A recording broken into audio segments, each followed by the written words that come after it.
talking or having a discussion with someone and you can't hear them. If you're writing some jokes or some funny things into your talk, put pauses into it. Believe it or not, pauses are important. If people are reacting to your jokes, you don't want to talk over their reactions.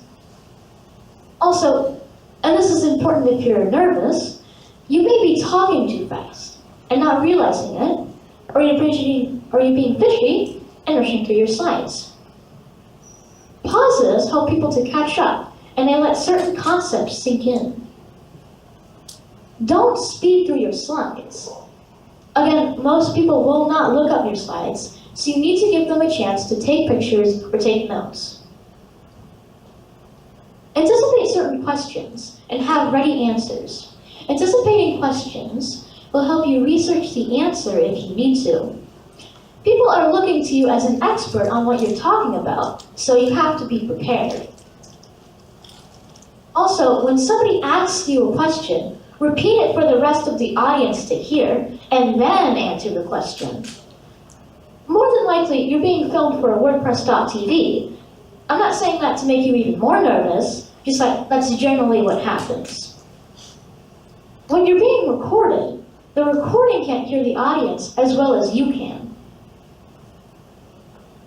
Look at the audience when you're speaking to them. It's annoying when someone doesn't look at you while they're talking to you. So look at the audience while you're talking to them. I need more. It's good to take these measures to reduce nervousness, but remember, even your nervousness won't keep you from doing a great presentation.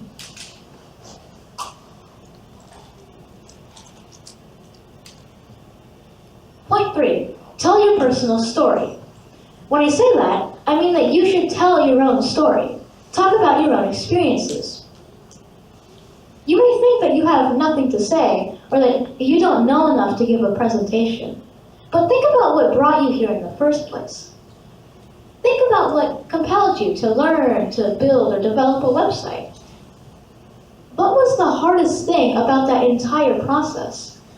Probably the hardest thing, or the most uncomfortable thing to admit, is your most compelling subject. Most people don't want to admit that they didn't know how to do certain things, or that they got stuck on something that they now believe is really simple.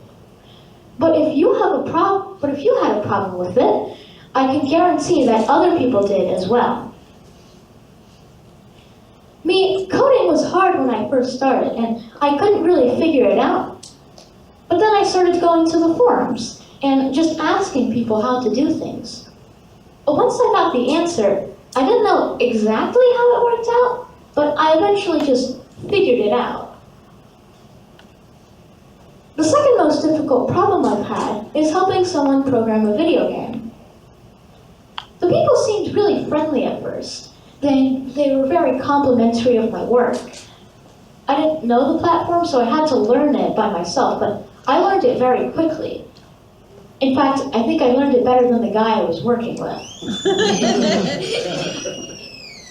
The situation kind of devolved into me fixing his broken code and getting nothing but abuse from the guy. I'm condensing everything that happened, and I'm not saying that everything I did was perfect, but I did learn something from the experience, which was to set boundaries at the beginning. My mom suggested that I do my talk about that, but I didn't want to because I'm still processing it, and I feel like part of it is my fault. My mom said it isn't, but I'm still not quite sure. Any community continuously needs new blood. The reason why WordPress has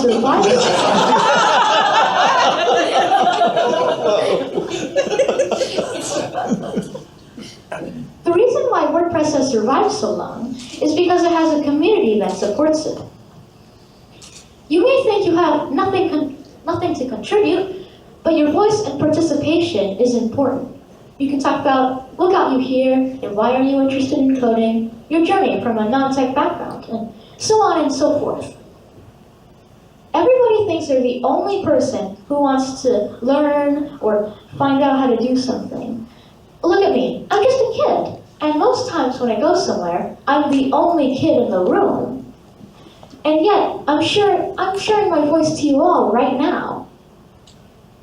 Don't let the thought that you're alone keep you from sharing your knowledge. You have something to say, and there are people rooting for you to share it. We have a bonus section. Let's go over how to make an outline for our presentation. Write down all of your thoughts. Don't worry if your thoughts aren't organized. Just throw out all of your ideas. All the things that made you feel happy, sad, mad, or confused, get everything down. All those things will be tightened up later. Write down your main points, the things you learned from the experience, whether it be 2, 3, 5, 9, whatever. Since these talks are relatively short, 3 to 5 is a good amount of main points. Most people can't remember much beyond that. If you have a point that's funny or vague, you should explain exactly what you mean by it. If people start out confused, they'll probably remain confused. Clear things up as to exactly what you mean. Break the main points you have into different storylines. People tend to remember stories. When people get stuck on something, their frustrations about being stuck tend to make their ideas fly out your head.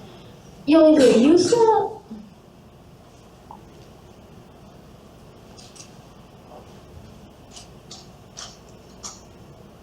give yourself time to let ideas fly out your head. You'll either use them or not use them, but at least you'll have something to draw from. If you get stuck and unmotivated, and try doing something else that's productive and that you usually think of as a chore, like doing the dishes or cleaning the bathroom. You'll never get motivated if you do one of your normal procrastination distractions, like playing video games. Doing something that you normally think of as a chore will free your mind as your body is working, and for some reason it tends to bring up new ideas. Even if you don't manage to think of anything new and you're still unmotivated, at least you've done something productive.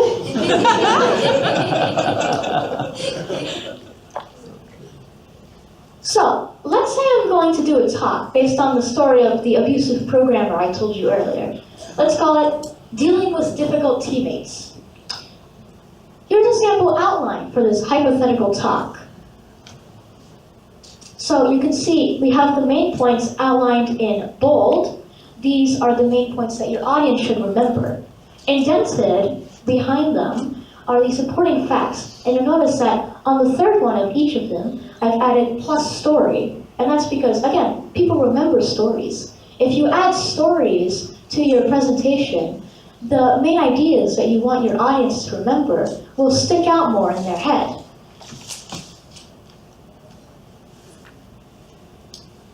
I would fill out this outline by first thinking of the things I want the audience to remember.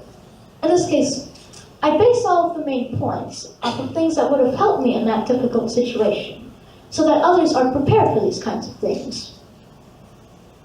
I'd say the first point should be clear about your work, because it's extremely important to understand what you're doing and who you're doing it for.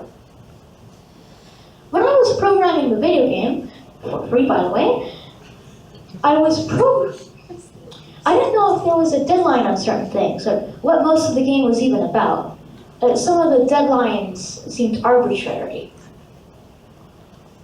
The second point would be know your coworkers, because you can't actually trust people until you know who exactly they are. Word.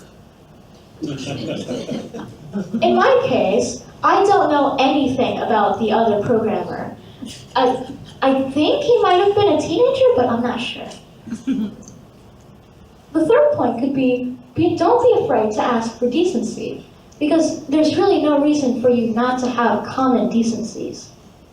You shouldn't be scared to ask for politeness and respect. As I've said, the other programmer of the video game was very rude and often launched into screaming fits. my 3 main points, I should give some explanation and elaboration for the points, plus some stories to stick my ideas into the audience's heads.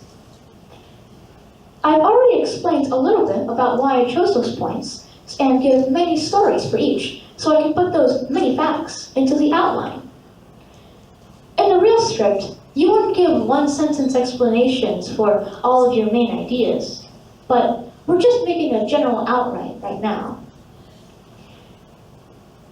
Now, we have 3 main points, with explanation, mini elaboration, and a mini story. That's our basic outline. Obviously, not every outline is going to look exactly like this one.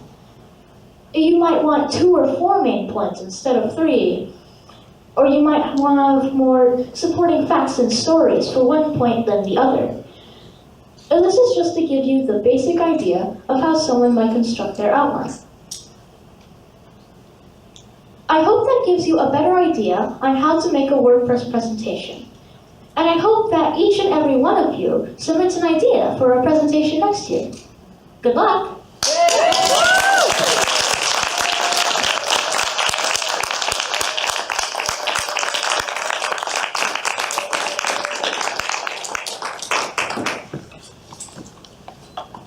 All right, so I guess I'll be taking questions now. So anyone has something to ask me?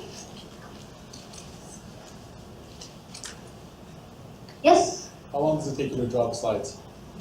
Well, first I have to come up with the idea of how I will represent the sentence that I'm currently trying to draw out. And that usually takes me like, 35 minutes or something. And then drawing it isn't really that hard. So again, that takes me like 5 minutes. Like sometimes I'll do a slide and then I'll realize, oh wait, I did it wrong. I don't think I should do this. And then I'll just erase everything and then do it all over again. Do you draw on paper or go digital right away? Do I draw on paper or do I do digital writing? Yeah, right away. Like do you Immediately. Immediately, yeah. Do you draw on your iPad? Yes, I draw on my iPad. I use an app called Adobe Draw, and I also have an Apple Pencil, which is convenient for me. Do you find it's hard to prepare for presentations? Do I find it's hard to prepare for presentations? Well, again, as I said, it is kind of like nerve-wracking when you're 5 minutes away from the presentation. Are you nervous now? No. Yes. Why did you get into coding? Why did I get into coding? Well, I wanted to learn how to make video games for my 3DS. I should add more, right?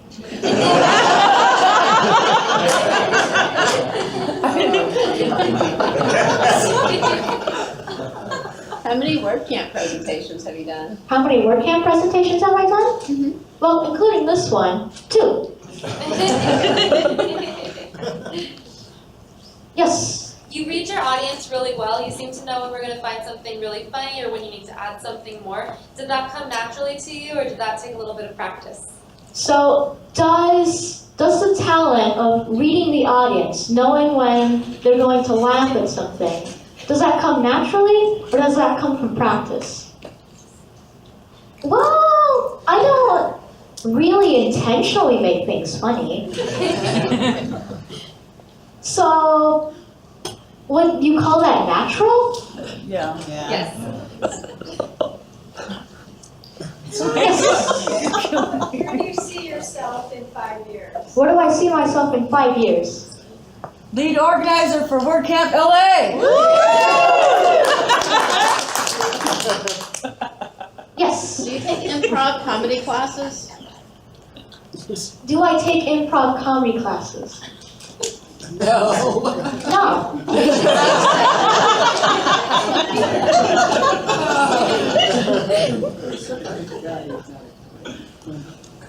You. Yes. I have an 11-year-old daughter. Where can I point her to kind of raise her interest in coding? Where can you point your 11-year-old daughter to raise her interest in coding? Yes, online. Any resources? Well, do you want to meet her?